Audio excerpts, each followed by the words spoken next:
Hello children, today we will revise the poem Our Classroom by Betsy Franco. So first I will read out the poem and you will listen to my pronunciation and you will try to read in the same way. And also children, you will learn the poem, at least the first 8 lines you will learn, because in exam it will come to write. So children, remember, all 3 poems you have to learn. You have to learn the heading of the poem, the poet's name, and the first 8 lines of the poem, because obviously choice will come, but there are 3 poems, so any 2 poems will come, out of which you have to write any 1 poem. So children, learn the 8 lines of all the 3 poems. So I'm going to read out the poem now.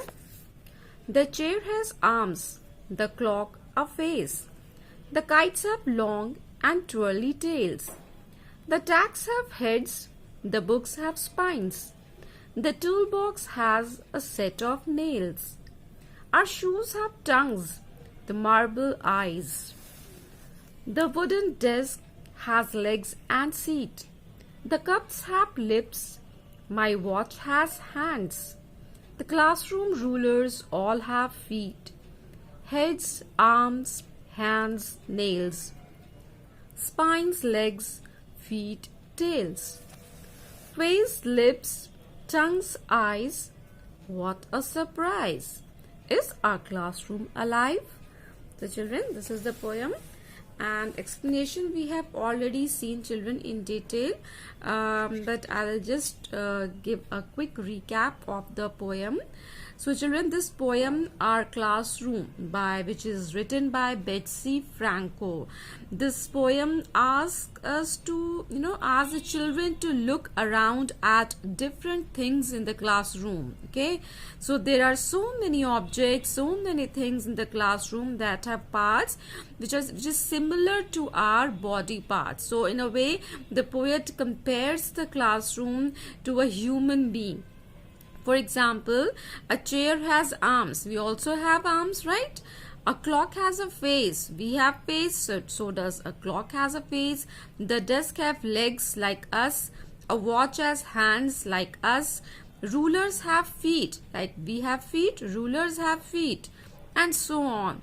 So it's almost like the classroom is alive, just like us. So children, the poem uses the words that have 2 meanings. If I say feet, so feet is obviously a part of a body, and feet is also, children, a unit of measuring length. So these words, the poet is using some words which have 2 meanings and can be used to name parts of a body as well as parts of non-living objects. So since some of these parts are called the same as body parts, the poet wonders if the classroom filled with these objects is also alive, just like us. Okay, so this is the poem all about, children, comparing the classroom with a human being and making it making the classroom more interesting, and so the children take more interest and they look around in the classroom and they observe the things, and they think that, okay, what are the things that can resemble us? So this is the poem. So children, let's see the exercise part also. You will learn the word meanings, children. Okay, don't forget to learn the word meanings, okay, which is given in the back of your book. Question answers, children, you have already got it as PDF, so you will learn the question answers. Let's do the exercise part. Words in use. Match the phrases with their correct meanings. Face of a clock, so it matches with B, that is the front part of a clock that shows the time. Head of a tack, the top part of a pin that you press to fix something to a wall. Hands of a watch, the parts of a watch that move and show the time by pointing at the numbers. Okay, so this is the match the following. Here it will be actually 3.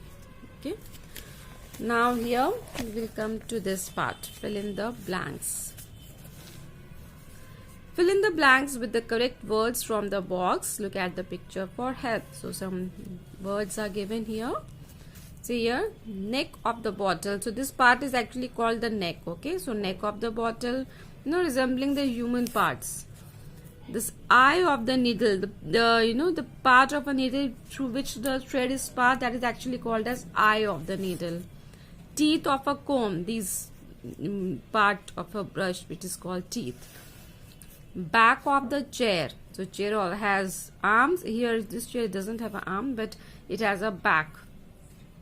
Foot of the stool, this is foot.